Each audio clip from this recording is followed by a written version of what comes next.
Salut à tous les amis, j'espère que vous allez bien et que tout se passe pour le mieux pour vous. On se retrouve aujourd'hui encore une fois pour un jour exceptionnel, une vidéo, une très grosse vidéo analyse, review de l'épisode 21 saison 3 de l'attaque des titans, du titan assaillant.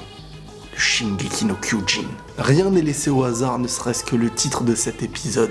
Encore une fois, on bascule encore vers quelque chose de nouveau, et je vais vous dire pourquoi. Tout au long de cette vidéo, vous comprendrez pourquoi. L'auteur de l'attaque des titans est un génie. Nous avons enfin l'identité de la chouette, et cette personne s'est transformée en titan. Pourquoi la semaine dernière, je ne vous avais pas dit que ce titan, mais bizarrement c'est le titan des reines et tout, parce qu'on nous avait rien stipulé par rapport à ça, et que je savais qu'aujourd'hui, on allait faire une grosse vidéo pour bien en parler, analyser, ne serait-ce que même le titre du titan, qui est le titan assaillant, qui veut dire le titan de l'offensive, de l'attaque. Vous allez comprendre très très vite dans cette vidéo, mais ne soyons pas pressés, faisons les choses dans l'ordre, parce qu'il y a des choses à analyser et encore à comprendre. Le titan assaillant, possédé par la chouette, fait donc partie des 9 titans primordiaux. Directement, dans l'épisode, au début, on aperçoit la chouette, après s'être transformée, qui a l'air assez faible, qui a l'air de saigner du nez. On sait que Eren, Reiner, Bertolt et tout ça, quand ils se transformaient, ils avaient un petit moment après où ils étaient affaiblis, mais là, c'était vraiment quelque chose qui avait l'air d'affaiblir au plus profond de leur être le possesseur de ce pouvoir. On apprend pourquoi. Le nom de la chouette, Eren Kruger. Donc là, t'es en train de te dire, attends, il a le titan que Eren possède par la suite. Il a le nom de Eren, il va transmettre ça au père de Eren. Il y a quelque chose autour des Eren. Donc là, tu te dis, si Grisha a appelé son fils Eren, c'est forcément lié à celui-ci, Eren Kruger. Il possède un des 9 titans primordiaux. Il est descendant du peuple d'Ymir, lui aussi. Il a infiltré l'office central en se faisant passer pour un mar, à l'aide d'un examen sanguin qui a été un petit peu trafiqué à l'aide d'un médecin complice. Il estime que c'était le métier idéal, même pour être espion. Et c'est comme ça, voilà, qu'il est arrivé jusqu'à là. On est sur un Grisha qui est dans un très mauvais état aussi, plutôt mental que physique. Enfin, même physique, j'ai envie de dire. Hélas, Glace a bien résumé le résultat malheureux de tes plans. Et Grisha lui répond, et il avait raison, j'ai tout raté. En tant que père, en tant que mari, en tant qu'homme. Donc Glace, c'est qui Glace? C'était le petit blondinet, celui qui avait la cicatrice, qui avait révélé la vérité à Grisha lorsque celui-ci avait pour objectif de reprendre le cabinet de son père. C'est en apprenant la vérité à l'aide de Glace qui a un rôle important. C'est quand même lui qui a fait que Grisha apprenne la vraie vérité, apprenne ce qui était la chouette et que la résistance existait. C'est grâce à ça qu'il a créé des projets contre Mar pour faire revenir l'Empire Eldien au pouvoir et tout faire pour récupérer le titan originel, etc., etc. Ce qui a mené à la rencontre avec Dina Fritz, ce qui a mené aux connaissances qu'il a aujourd'hui et à cette finalité qui en fin de compte sera la continuité de l'histoire qu'on connaît. Donc Glace, c'est quand même un des éléments aussi précurseurs. On voit Grisha aussi qui est totalement dans le rejet de lui-même sur le coup.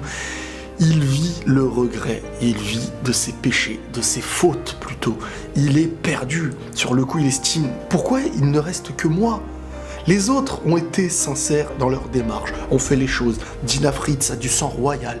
Et c'est moi, la vulgaire personne qui a fait tuer sa sœur, ses amis et la femme qu'il aimait, qui est limite sauvée. Je ne mérite pas ça.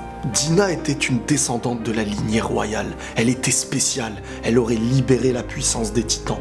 Si tu n'avais pas caché ça, elle aurait pu. Grisha, là, sur le coup, il en peut plus. Il se dit, mais pourquoi, en fait, ma femme, Dina Fritz, celle qui avait vraiment le pouvoir de prendre en main cette puissance du titan originel, celle qui pouvait tout faire basculer, on ne l'a pas réellement gardée. Moi, on m'aurait tué, transformé en titan, mais elle était précieuse. Pourquoi? Et là, on va avoir des explications tout au long de cet épisode, mais Eren Kruger, que je vais appeler dans cette vidéo la chouette pour pas que les gens confondent Eren et Eren, au moins vous avez la chouette. Quand je dis la chouette, c'est la chouette. Quand je dis Eren, c'est l'autre Eren qu'on connaît. J'ai mutilé les mains de milliers de descendants d'Ymir avant de les transformer en titans. Des femmes, des enfants. Mais c'est pour le bien d'Eldia que je l'ai fait. Le temps presse, Grisha. J'ai une dernière mission à te confier. Tu es le seul à pouvoir l'accomplir. Ce jour-là, le jour où je t'ai rencontré, sans cet événement tragique, tu n'aurais jamais développé un ressentiment aussi fort envers les Mar. Donc là, il y a un détail à pas oublier, c'est que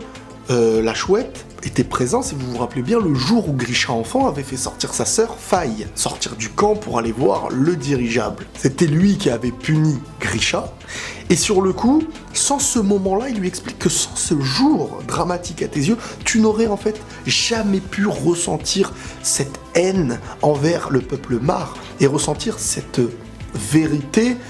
Et tu n'aurais jamais fait réellement ressortir de toi cette vérité et ce combat pour aller à la résistance et devenir celui que tu es aujourd'hui. Il a fallu ce drame. Donc, c'est pas un mal pour un bien, mais c'est ce qui a mené à aujourd'hui. Et la chouette marque le coup sur un autre détail, c'est lorsque le garde était en train limite de gronder le père de Grisha, et on avait cette vision dans le dernier épisode de Grisha, enfant, qui regardait la scène en train de se réveiller au monde actuel. Il était clairement en train de se dire: il est là le monde dans lequel je vis. Ces gens-là nous rabaissent, ces gens-là nous font du mal. Ils viennent de tuer ma petite sœur qui était clairement juste là avec moi pour regarder un dirigeable. Nous sommes des enfants. Et malgré tout ça, on se fait encore limite gronder et crier dessus, rabaisser, piétiner. Mon père se tait comme un toutou. Et on avait la vue de la chouette qui était en train de regarder cette scène aussi sur le côté. La chouette avait un peu compris sur le coup que cet enfant deviendrait peut-être quelqu'un de la résistance, du moins quelqu'un qui ne sera pas en accord avec Mar. L'ennemi, ton père, toi-même, la rage qui brûlait dans ton regard était prête à consumer le monde entier. Je suis passé par là moi aussi. Et là on apprend le passé de la chouette. Comment lui aussi en est arrivé à ça. Son père faisait partie d'une organisation rebelle formée par la maison royale continentale. Et il les a tous vus brûler de ses propres yeux, cachés derrière une porte en étant enfant. Et cette résistance n'a même pas pu accomplir la moindre chose. Comme quoi, il est clair et net, chez les Mar, c'est une dictature. Si tu es contre eux, on te termine. Pas besoin d'être un génie pour bien réfléchir et comprendre le sentiment qu'a pu avoir la chouette en étant infiltré chez eux et en bossant pendant des années. Tu travailles et t'es à côté de ceux qui ont tué tes parents. Tu fais semblant de faire partie d'eux et tu participes à faire du mal au peuple eldien qui est le tien. Tout ça avec un objectif final. On est dans cet objectif final qui est le sien. Son dernier accomplissement, sa dernière mission à la chouette, ça va être dans cet épisode. Depuis son enfance, il s'est juré de venger le peuple eldien et de le restaurer. Cette haine, lui, il l'a eu à ce moment-là pour le peuple Mar. Et là, on fait clairement le parallèle avec Grisha. Le peuple Mar a vraiment retiré quelqu'un de très cher à leur vie. Ça a éveillé cette haine envers le peuple, leur compréhension à leurs yeux du peuple eldien, ce que le peuple eldien est, et qu'il faut le faire revenir, parce que s'ils ne le font pas revenir au pouvoir, ils vont être détruits. Ce qu'il faut savoir, c'est qu'il ne peut pas y avoir de vivre ensemble, en fait, sur le coup. Il y aura soit une soumission d'un côté du peuple eldien, et plus, parce que l'objectif n'est pas que de les soumettre, mais de les détruire en allant chercher chez eux le pouvoir originel, soit les Eldiens s'organisent avec une résistance d'un côté pour aller chercher eux-mêmes le pouvoir originel, parce que sinon c'est la fin d'un des deux. Et chacun a l'air d'en avoir conscience. Le pouvoir originel est obligatoire pour les Eldiens pour leur survie, il est obligatoire pour les Mar car ils estiment que la puissance va revenir aux Eldiens, quoi qu'il arrive. Sur le coup, il fallait trouver pour la chouette quelqu'un qui pouvait avoir la même haine que lui, celle qu'il avait ressentie. Limite lui faire grandir même encore plus cette haine afin qu'il ressente la même pour restaurer Eldia. Mais pour garder sa couverture, comme je vous ai dit, ça n'a pas été une partie de plaisir. Il a dû couper des doigts, traumatiser des familles, des pères, des enfants, torturer et transformer des Eldiens en titans. Il a fait une belle phrase en expliquant un parallèle de lui, aujourd'hui, à lui, enfant, en disant peut-être que je suis encore dans ce placard à observer le monde à travers la porte. Qu'est-ce que ça veut dire ? Ça veut dire qu'aujourd'hui, lui-même a ses remords, comme Grisha. Lui-même, aujourd'hui, ne s'estime même pas être encore quelqu'un qui a accompli. Il n'est tout simplement qu'un spectateur de tout ce qui arrive. Limite un peu comme lorsqu'il était enfant et qu'il voyait sa propre famille, son propre sang eldien se faire tuer, transformé en titan, brûlé par les Mar.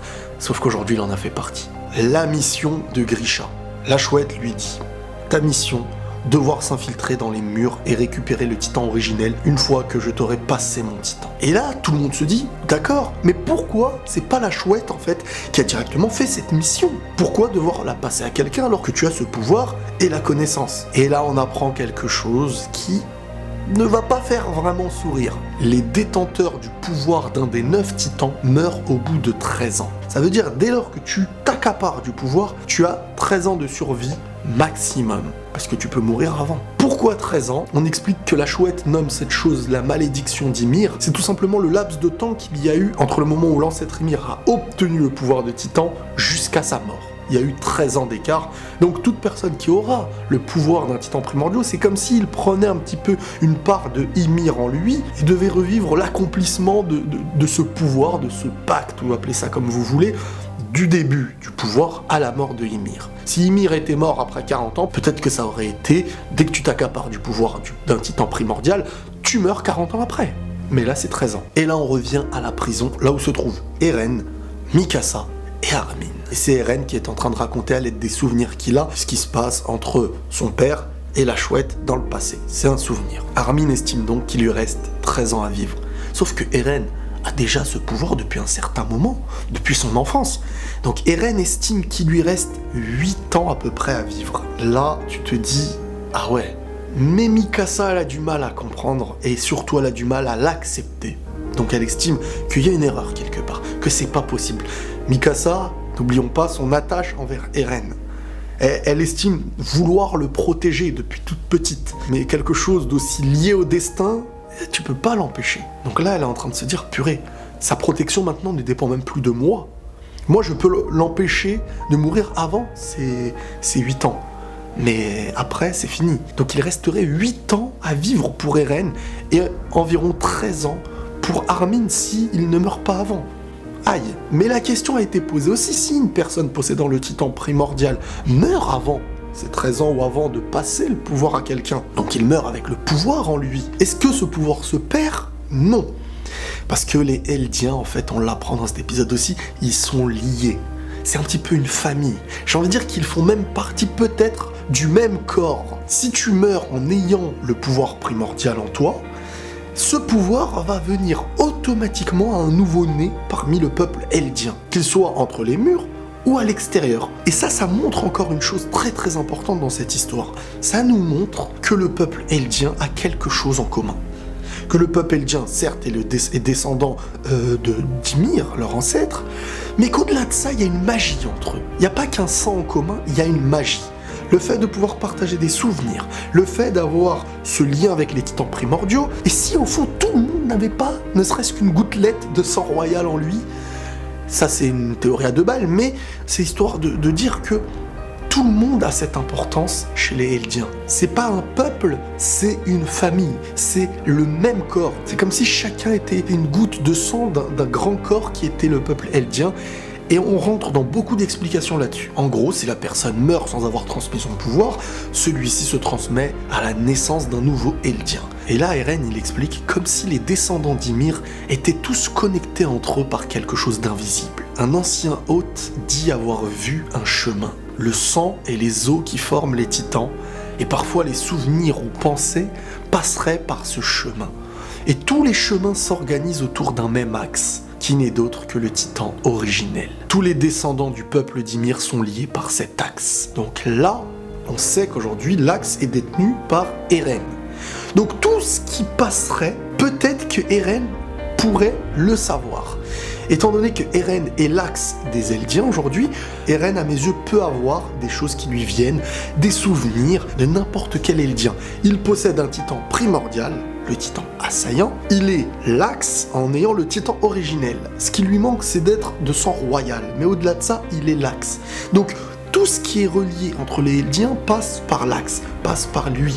Tous les souvenirs qui peuvent exister, donc, du passé des titans primordiaux, j'imagine surtout du titan qu'il possède, le titan assaillant, reviendront à un moment donné à lui. Ça m'évoque, toujours et encore, le début de l'histoire de l'attaque des titans avec Eren qui se réveille. De plus en plus dans cet épisode-là, on a l'air de comprendre que c'est des souvenirs.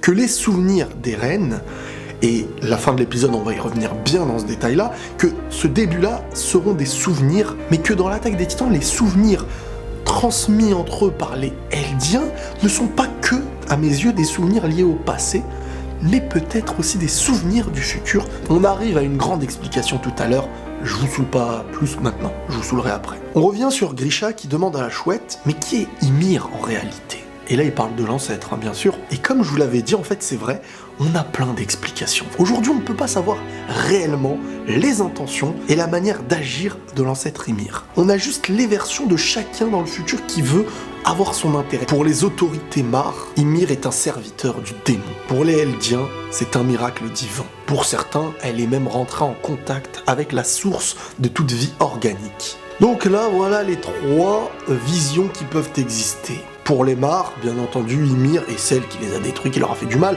donc c'est un démon. Ça ressemble pas trop à quelque chose de très sain, quelque chose d'angélique, hein, le truc. T'imagines bien. Un des gros titans, tac, ça mange des gens, ça a des dents, et puis on parle d'un pacte avec un démon. Voilà, on peut faire très vite le lien avec le pacte avec le diable. De l'autre côté, les Eldiens, vu que c'est eux qui sont devenus ensuite les plus forts, peut-être que pour eux, ils essayent de défendre cette chose-là, mais qu'en fin de compte, ce n'est pas forcément réellement un bien en soi aussi. Donc on peut pas savoir. Et il a même été dit par la chouette que la vérité n'est pas de ce monde. Elle sera peut-être de l'après-vie, mais pour l'instant, personne n'aura la réponse réelle. Chacun a retransmis l'histoire d'une façon, chacun a ses livres, chacun a ses vérités. Et la dernière théorie, c'est que pour certains, elle est entrée en contact avec la source de toute vie organique. C'est quoi la source de toute vie organique ? C'est limite les premiers hommes, la première création humaine, voilà. Donc limite, il se serait passé quelque chose, ce serait comme si, bon moi j'aime bien le délire temporel, ce serait comme si, moi du futur, je reviens dans le passé en retouchant la création humaine, tu vois, des trucs qui ne peuvent pas avoir lieu, mais on est dans une œuvre, et dans une œuvre, je te dis, peut-être qu'en revenant dans le passé, il y a eu quelque chose qui a fait que elle a fait grandir son peuple, ils ont eu un pouvoir, et voilà quoi. Bref, tout ça n'est que petite théorie de rien du tout. La vérité n'existe pas en ce monde, voilà la réalité. Chacun peut devenir démoniaque ou saint. En gros, clairement, la chouette nous explique qu'il n'y a pas de vérité, on peut pas la savoir, chacun peut être le plus grand démoniaque et chacun peut être le plus grand des saints. Maintenant, on évoque le cas d'Ina. Pourquoi avoir abandonné Dina Fritz ? Elle a du sang royal, elle aurait pu être la plus importante de cette histoire en prenant le titan originel, et ça y est, tout est fini, on est tranquille. Et la chouette lui explique de manière très simple en fait, en raison même de son sang. On ne pouvait pas la laisser à l'ennemi. Tu aurais préféré qu'elle passe sa vie à pondre des mômes pour l'ennemi ? C'est vrai que là, tu te dis, une très grosse arme, si tu la possèdes, t'es gagnant, mais t'es pas assuré de la posséder, vu que là, ils étaient dans un moment de faiblesse, ils ont été balancés par leur gosse Sig, futur titan bestial. Tu te dis à un moment donné, c'est vrai que s'ils s'accaparent de Dina Fritz, ils pourront profiter de ses enfants, les limites la forcer même à avoir des enfants. Pour avoir ce sang royal en leur possession, il leur manquerait que le titan originel, et c'est eux, ce serait leur donner un appui énorme pour aller gagner le titan originel et fin du monde pour les Eldiens. Donc c'est un risque qu'il fallait prendre, c'est mieux, surtout qu'on sait au fond qu'à l'intérieur des murs, il y a encore des gens possédant ce sang. Donc, voilà, j'ai accompli mon devoir. À toi d'en faire autant. Rendre à Eldia sa liberté et sa dignité. Et sur le coup, Grisha, on peut le comprendre, il estime ne pas être capable de tout ça. Depuis tout petit, il perd. Depuis tout petit, il souffre. Il est dans un moment donné, là, il a même plus de doigts. Il a vu tout le monde mourir devant lui. Sur le coup, imaginez, quand on perd une personne, notre vie parfois bascule. Il a perdu tout. Sa femme. Son fils l'a trahi, sa sœur est morte à cause de lui, on lui rabâche des choses, ses parents ne le comprennent même pas, ils sont clairement avec l'ennemi. Là, il y a quelqu'un qui le sauve, qui va lui donner une nouvelle mission, t'as plus la force intérieure. Il le dit lui-même, ça ne sert à rien de tenter de réveiller ma haine et ma tristesse en fait. Parce que sur le coup, la chouette lui montre la photo. La photo qui a un énorme symbole, celle qui est à la révélation de ce qu'il y avait dans la cave de Eren, de son père, plus précisément avec le livre quand il l'a ouvert. La photo de Grisha, de Dina Fritz et de leur enfant Sig. Cette photo est un énorme symbole en fait. Elle représente l'échec total aux yeux de Grisha et la tristesse de ce qu'il a pu avoir et aimer dans sa vie. Je pense qu'il n'a peut-être rien aimé de mieux que tout ça, sur le coup. Cette photo a aussi pour symbole le fait de devoir rattraper tous ses échecs. Car sur cette photo, il voit sa femme qu'il aimait, il le dit lui-même à la fin de l'épisode, il n'aimera personne plus qu'elle, cette femme qui est morte, un petit peu à cause de lui et de ses choix, son fils qui l'a trahi, qui les a trahis un petit peu à cause d'eux, parce que leur manière de faire n'a pas été réellement la bonne face à un enfant. Donc cette photo restera la preuve aux yeux de Grisha, il devait même la regarder tous les soirs avant de dormir, c'est la preuve comme quoi il faut accomplir sa mission désormais. Il faut se racheter. Cette photo montre surtout cette vie qu'il a eue, tout ce qu'il a échoué et ce qu'il doit racheter aujourd'hui. Tu ne peux plus regarder, te relever, te battre. Les mares t'ont paralysé. Grisha lui répond « Inutile d'essayer de raviver ma haine. La seule chose qu'il me reste, c'est le poids de mes erreurs. » Et ça tombe bien pour la chouette, parce que c'est un petit peu lui aussi la même chose. Il lui dit « C'est parfait. Car n'oublie pas que c'est à la sortie de ton camp. Si tu n'avais pas entraîné ta sœur ce jour-là, tu aurais repris le cabinet de ton père. Elle serait sûrement mariée, elle serait la maman de quelques marmots. Mais tu as franchi la frontière de l'enceinte. Depuis le jour où j'ai jeté mon premier condamné d'ici, et toi, depuis que tu as quitté le camp avec ta sœur, nous devrons continuer à aller de l'avant pour racheter nos erreurs, jusque dans la mort, et même au-delà. Ce drame, c'est toi-même qui l'as enclenché. Boum. Alors là, tu lui remémores ses souffrances. Tu lui remémores que, ça y est, depuis ce jour-là, tu as déclenché quelque chose que tu ne peux pas éteindre. Tu peux en être triste, mais ça y est, tu es sur un chemin que tu as décidé de prendre. Et même involontairement. Et lui, il estime que lui, c'est pareil. Depuis le jour où il a décidé de tuer le premier Eldien en tant qu'infiltré chez les Mares, ça y est, lui aussi, il a pris ce chemin. Donc tous les deux, ils sont liés par cette mission. Et regardez maintenant la photo, on la voit d'un nouvel œil. On la voit comme Grisha la voit. Et plus comme avant, une nouvelle photo avec Grisha qui a l'air d'être marié en couple avec un gosse. Cette photo, c'est l'amertume et l'obligation de suivre cette mission. On revient au titan de Eren. Chaque titan possède un nom. De tout temps, en toutes circonstances, ce titan est allé de l'avant, porté par sa quête de liberté, prêt à se battre pour l'obtenir. Ça, c'est les mots de la chouette qui expliquent à Grisha, avant de lui donner le titan, qui est ce titan, comment il se nomme. Et au moment où il lui donne une certaine définition de ce qu'a pu être ce titan, même avant que lui-même l'obtienne, on voit le moment futur, lorsque Grisha va se retrouver devant les murs, et enfin accepté par une personne, je crois, du bataillon de l'exploration, il voit de dos le fanion du bataillon, avec des ailes, comme une certaine liberté et tout ça, ce qui évoque sur le moment le sens de ce qu'a pu être ce titan. Ça fait un lien de ce titan assaillant, du bataillon de l'exploration, le symbole, et nous, on y voit même Eren derrière tout ça. Parce qu'on sait qu'Eren aura ce titan, on sait qu'Eren sera du bataillon, et que tout est lié, comme si son titan collait parfaitement avec le bataillon, et le symbole du bataillon. Le nom de ce titan, Shingeki no Kyojin.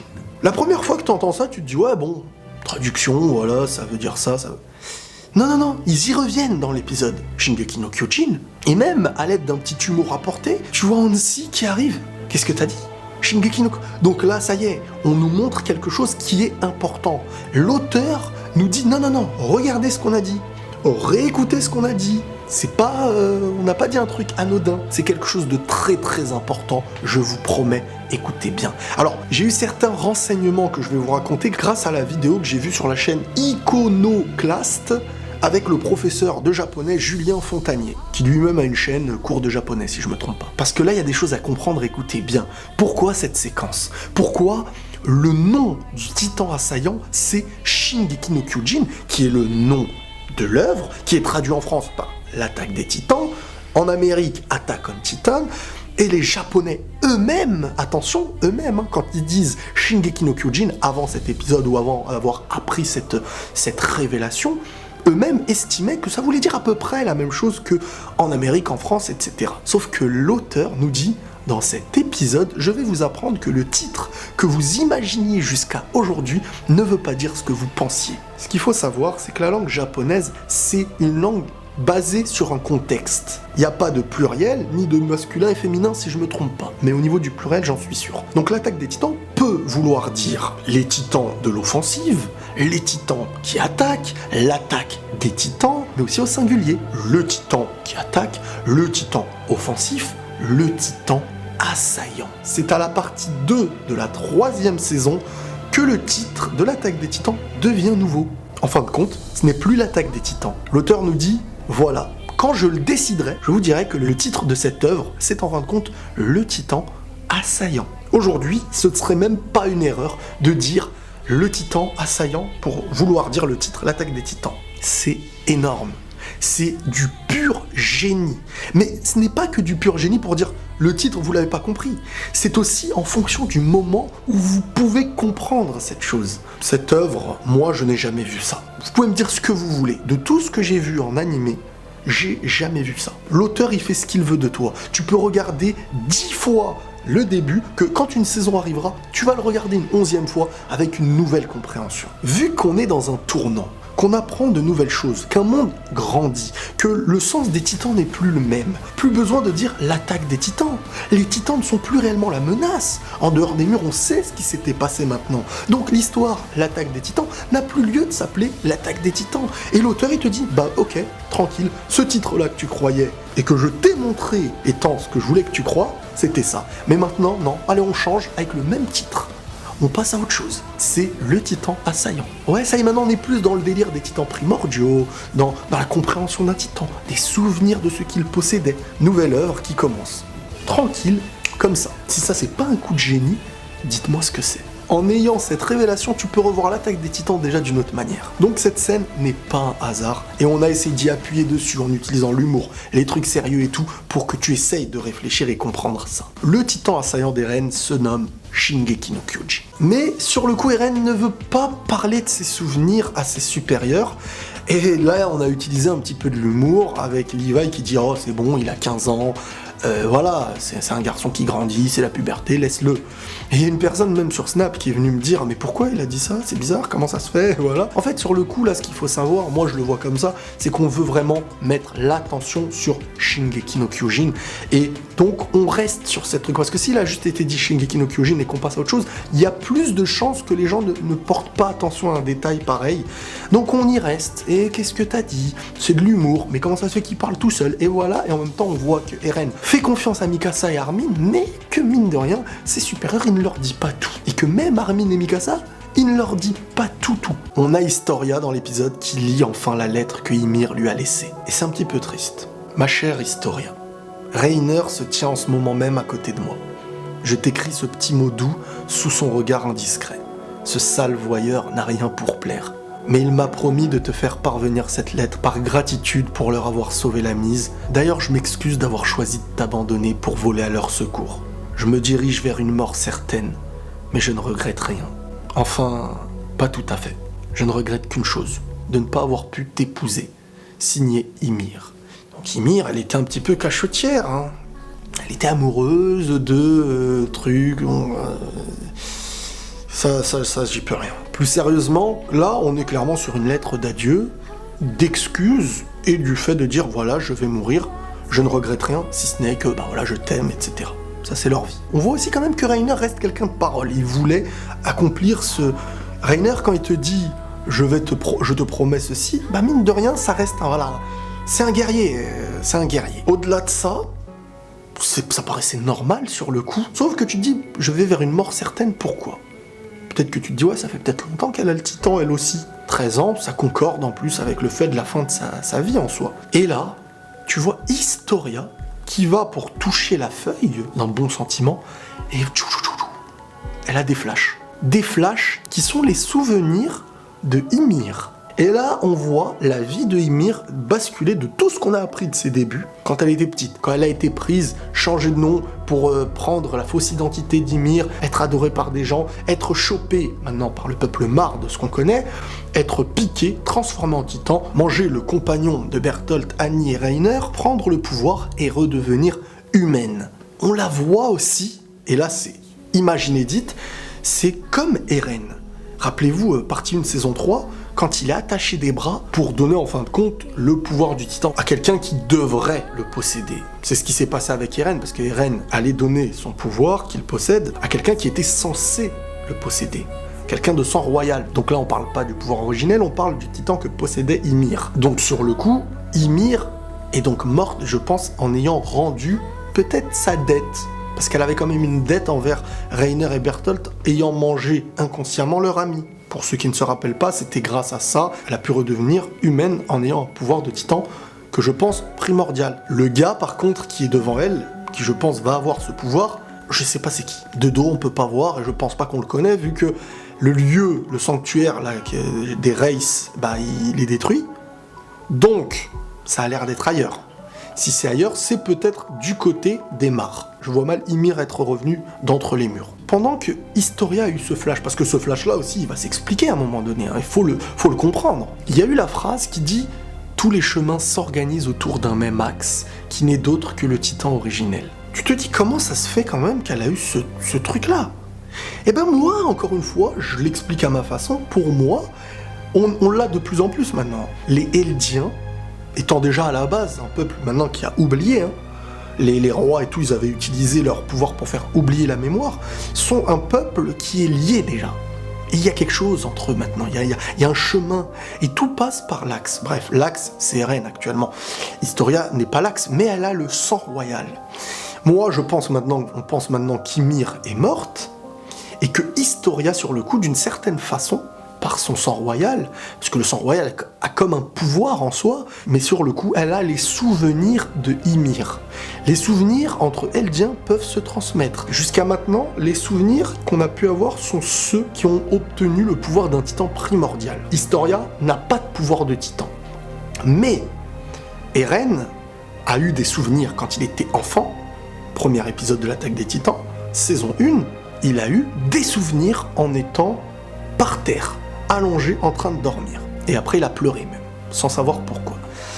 Donc, là, il n'avait pas le pouvoir des titans primordiaux, mais je vous ai dit que parfois, le futur, dans cette œuvre, n'a pas l'air que quelque chose qu'on ne peut pas connaître, et je pense que les souvenirs ne viennent pas que d'un certain moment, au contraire, pour moi, tout peut être lié, mais après, je vais tout vous dire par rapport à cette grande théorie. Donc, Historia, sur le coup, ce qu'il faut comprendre, c'est qu'elle a eu les souvenirs d'Ymir, comme si elle lui avait transmis à sa mort, comme si sur ce papier il y avait cette magie, il y avait ce sentiment. Les Eldiens, entre eux, maintenant, n'oublions jamais qu'ils sont spéciaux. Ils ont un truc en commun. Limite, c'est comme dans Dragon Ball, les Namek qui se parlent par... voilà. Le symbole que je trouve beau entre Historia et Ymir, étant deux personnes qui ont été très très proches tout au long de leur vie, c'est que d'un côté, on a Historia, descendante de la lignée royale, du sang clairement Fritz en soi, et de l'autre côté, on a Ymir, qui a le nom de celle qui est l'ancêtre, et il y a le lien entre ces deux personnes qui a créé une magie, qui a créé quelque chose. Nous sommes à l'audience et les paroles de Hansi désormais qui doit révéler tout ce qui s'est passé.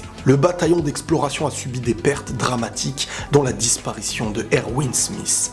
Mais nous sommes parvenus à reprendre le mur Maria et nous emparer du titan colossal. Cependant, nous autres habitants des murs, nous continuons à courir un grand péril. Nous serions bien chanceux de n'avoir affaire qu'aux titans. Mais hélas, il s'avère que nos ennemis sont en fin de compte des hommes d'une autre civilisation. Autrement dit, le reste du monde. Nous descendrions d'une lignée capable de se transformer en titan, le peuple d'Ymir, qui pourrait un jour dominer à nouveau le globe. Voilà pourquoi le reste du monde souhaite notre éradication pure et simple. Donc là, il y a un cercle fermé de l'audience qui apprennent la vérité. Nous sommes à l'intérieur des murs et nous ne sommes pas en sécurité. La seule menace étant les titans à la base, c'est une chance qu'on avait. Ce serait une chance d'avoir comme seul ennemi les titans en fin de compte. Mais, en fin de compte, nous sommes à la risée du monde entier et notre petit enclos de murs, là, se voit face au reste du monde qui veulent notre éradication parce qu'ils estiment qu'on peut devenir une grande puissance, qu'on pourrait redominer le monde. On revient sur Grisha et la chouette avec de belles révélations. Si le peuple Mar s'empare du titan originel, ce sera la fin des Eldiens. Sauf que Grisha lui dit « Le roi des murs ne permettrait jamais ça ».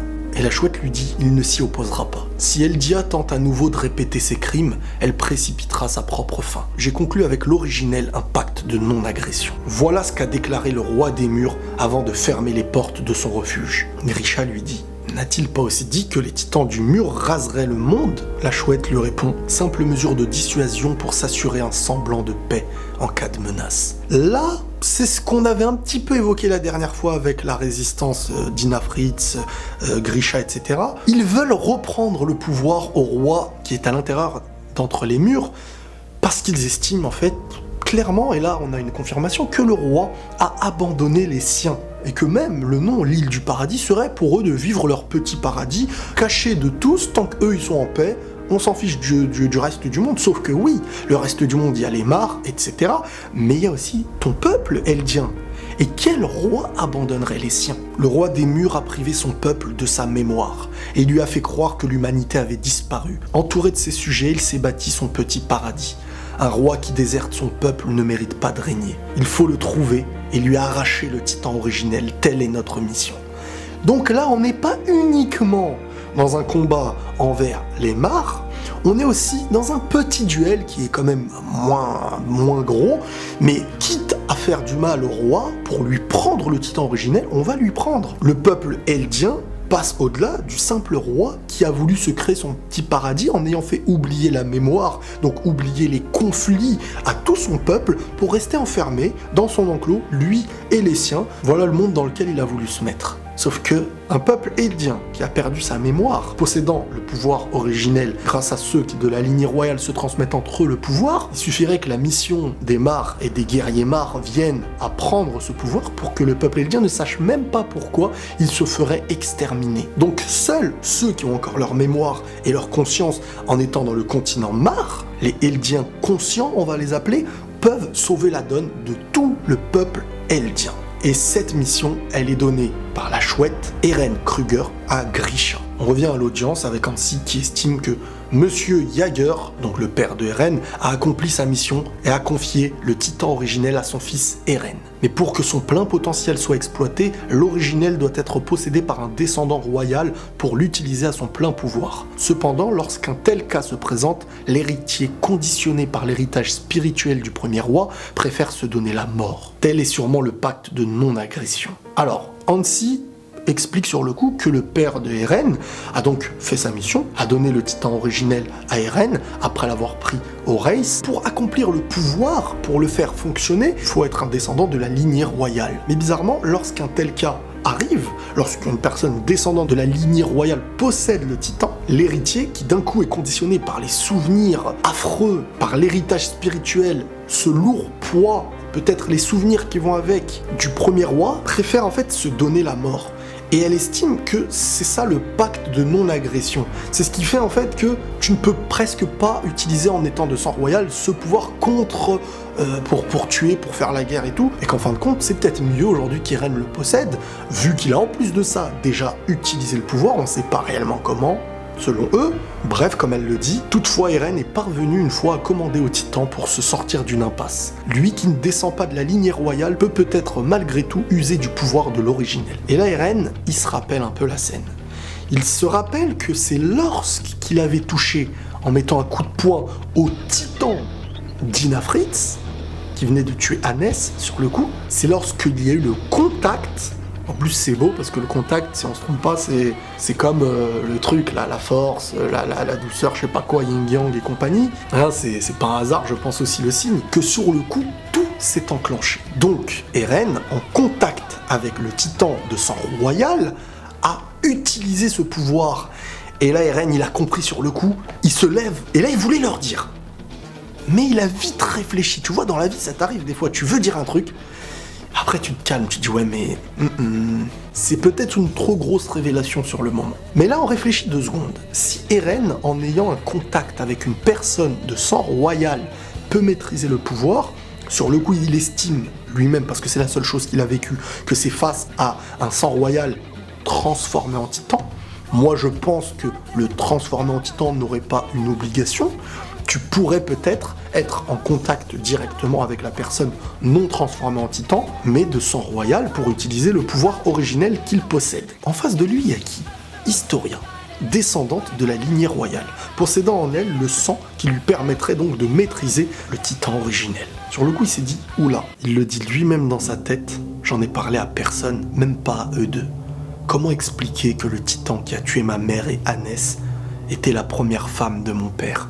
Et surtout si je révélais aux autres qu'en touchant un héritier royal transformé en titan, ça c'est entre parenthèses, hein, transformé en titan, la preuve on l'a eu que parce que la personne était transformée en titan, mais ça aurait pu aussi être non transformé en titan, comme on pouvait voir Dina et son père quand ils ont mis la main sur le dos d'Eren, partie 1, saison 3, ça lui a rappelé les souvenirs, donc ce pouvoir de se rappeler les souvenirs s'est transmis d'une certaine façon sans que ceci se soit transformé en titan. Si je touchais une personne de sang royal transformée en titan, je pourrais contrôler et maîtriser le pouvoir du titan originel. Bien sûr, ce n'est qu'une hypothèse, mais si la probabilité existe bien, que feront-ils d'Historia ?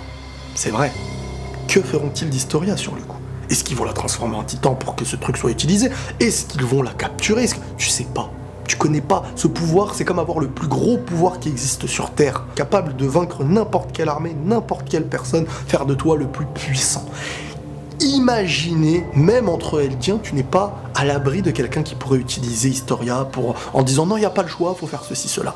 Historia, voilà, c'est une amie d'enfance pour Eren. Et désormais la reine. J'aime aussi sur le coup beaucoup le regard que Armin lance à Eren en mode toi, tu caches quelque chose. Parce qu'Armin, toujours en avance. Et là, on revient sur l'un des moments le plus choquants et importants de l'épisode. Grisha, encore une fois, avant qu'il prenne le pouvoir de la chouette du titan assaillant, il a les dernières consignes de sa mission. Fonde une nouvelle famille et trouve une nouvelle épouse dans les murs. Et là, t'as Grisha qui lui dit « Mais t'es pas sérieux, seule Tina compte pour moi. Et de toute façon, je perdrai la mémoire de ces derniers moments. » Parce que bon, quand il va recevoir le pouvoir de titan, sur le coup, il va perdre la mémoire. Pas nécessairement. Elle pourrait refaire surface chez un autre, que ce soit ta femme, ton enfant ou tes voisins. Et là, ce délire de mémoire qui peut revenir chez ton enfant, chez ceci, chez cela, ça y est, ça nous prouve déjà pour moi que le Eren qui se réveille en saison 1, c'est des souvenirs qu'il a. C'est pour moi la preuve des souvenirs. Mais on évoque que même un voisin, sa femme, son enfant, peuvent avoir les souvenirs que lui-même possède. Et là, tu te dis, ah ouais, les Eldiens entre eux, ça y est, c'est un chemin qu'ils suivent ensemble. Ils font tous partie du même corps, en quelque sorte. Ça, on l'a évoqué juste avant. Les souvenirs peuvent se balader, en fait, entre Eldiens. Et Historia, donc, avait les souvenirs de Ymir. Attache-toi à ceux que tu rencontreras. Là, tu te dis, limite, sa mission n'est pas que... Je pense que c'est aussi soudez-vous en tant qu'Eldien. Parce que si vous êtes soudés en tant qu'Eldien, la magie en sera plus grande quelque part. Et là, il lui dit, autrement, tout se répétera à nouveau. La même histoire, les mêmes erreurs, encore et encore. Comment comprendre cette phrase? Vous le voyez venir, là, gros comme un ballon, cet effet papillon. Alors là, je vais rentrer dans une grande théorie qui est la mienne. Mais je suis presque sûr... Quand je dis je suis presque sûr, c'est pas obligé, mais si c'est ça, c'est un truc de fou, l'œuvre est excellente et elle ne se terminera jamais.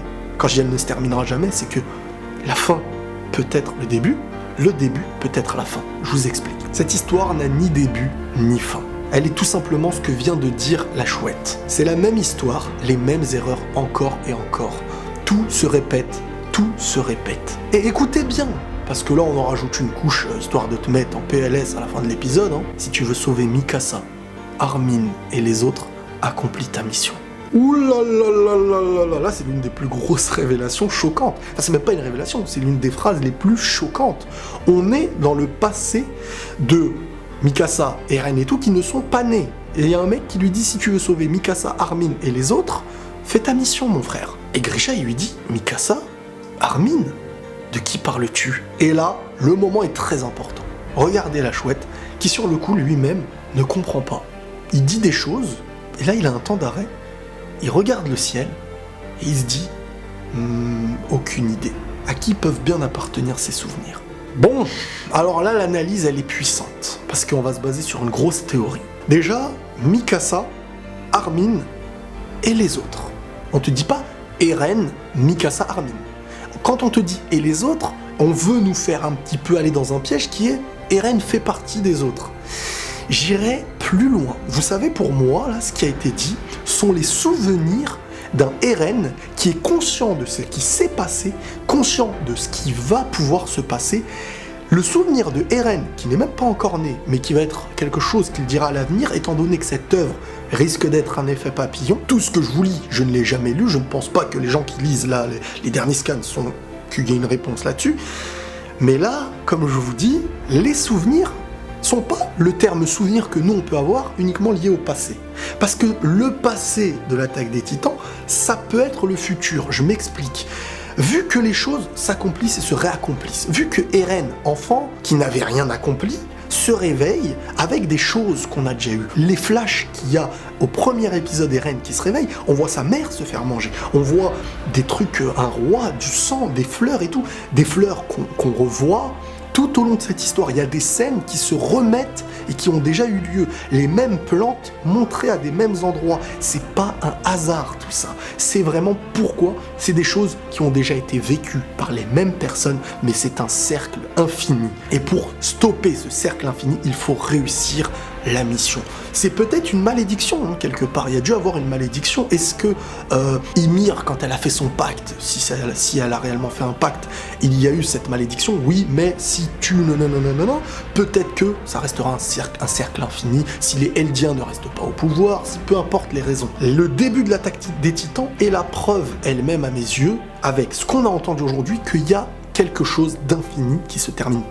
Je pense que, alors il y a une théorie mais elle est trop grosse à mes yeux, serait que la chouette est en fin de compte un Eren du futur. J'en doute très très fort même, mais c'est ce qu'on m'a dit donc je préfère le dire. Une théorie, on en parle et on passe à autre chose. J'y crois pas réellement à celle-ci. Pour moi, le Eren Kruger là a eu le souvenir de Eren qui lui est venu, mais d'un Eren futur qui demande, parce que qui veut sauver Mikasa et Armin? Qui aujourd'hui citerait les deux personnes en premier lieu? Qui? Personne à part Eren. Sans dire le nom de Eren, parce que quand tu dis Mikasa Armin, tu rajoutes Eren sinon. Si c'est pas Eren qui parle, tu rajoutes Eren. Ce souvenir, je suis sûr qu'il vient d'Eren. Maintenant, l'explication, elle va se baser sur plein de choses. Mais vu qu'à mes yeux, je vous ai dit, c'est un cercle sans fin, je pense qu'on est sur un souvenir d'un Eren qui a déjà vécu tout ce qu'on va voir dans cette œuvre, et que les souvenirs partagés entre les titans primordiaux, donc là le titan assaillant, seront ceux du passé, du présent et du futur, car peut-être le souvenir du futur vient de quelqu'un qui a compris que soit il y a eu un échec, soit l'effet papillon allait reprendre. Un effet papillon, bien sûr, ce que je vous dis, c'est quelque chose qui ne s'arrête jamais. Si en fin de compte, l'histoire qu'on est en train de vivre était quelque chose de déjà vécu par Eren, Mikasa et Armin. Les souvenirs voyagent entre eux, comme on peut le voir au début avec le titre à toi qui vis je ne sais pas quoi. Peut-être que c'est une personne d'un ancien cycle, ancien effet papillon, ancienne malédiction, cercle vicieux, t'appelles ça comme tu veux, peut-être Armin ou autre, qui raconte ce premier cercle vicieux, ce deuxième, ce troisième, et que parmi tout ça, il existe cette magie de souvenirs de ceux qui l'ont déjà vécu, qui existe actuellement. Pour moi, on connaît pas encore la vraie histoire, et ça a été dit. Limite, l'histoire, c'est celle qu'on va en faire, la compréhension qu'on va en donner. L'histoire de l'attaque des titans, de Shingeki no Kyojin, du titan assaillant si tu veux, à mes yeux, là je mets un pari là-dessus, à mes yeux, se terminera avec le début de la saison 1, lorsqu'Eren se réveille. À la mort de Eren adulte, il y aura le Eren enfant. Et c'est ce cercle vicieux qui existera. Ça veut dire quoi? Ça veut dire qu'il n'y a ni début ni fin. Quand tu regarderas le début, c'est en fin de compte la fin de l'attaque des titans. Quand tu regarderas la fin, ça peut être le début. Et en fin de compte, il n'y a pas de temps réel à n'importe quel moment de l'histoire. C'est des choses vécues, déjà vécues. Et les souvenirs qu'on aura là, on les comprendra d'une autre manière. Et là, si on regarde la saison 1 maintenant, on s'arrête à chaque détail. Mais ça, je vais le faire bientôt. C'est incroyable, les amis. Incroyable de révélations, incroyable de théories. Si vraiment cette théorie s'avère vraie, à mes yeux, ce serait énorme, du jamais vu. Et je dirais que l'attaque des titans est mon animé préféré. J'espère que cette vidéo vous aura plu, les amis. Prenez tous soin de vous et la paix sur vous.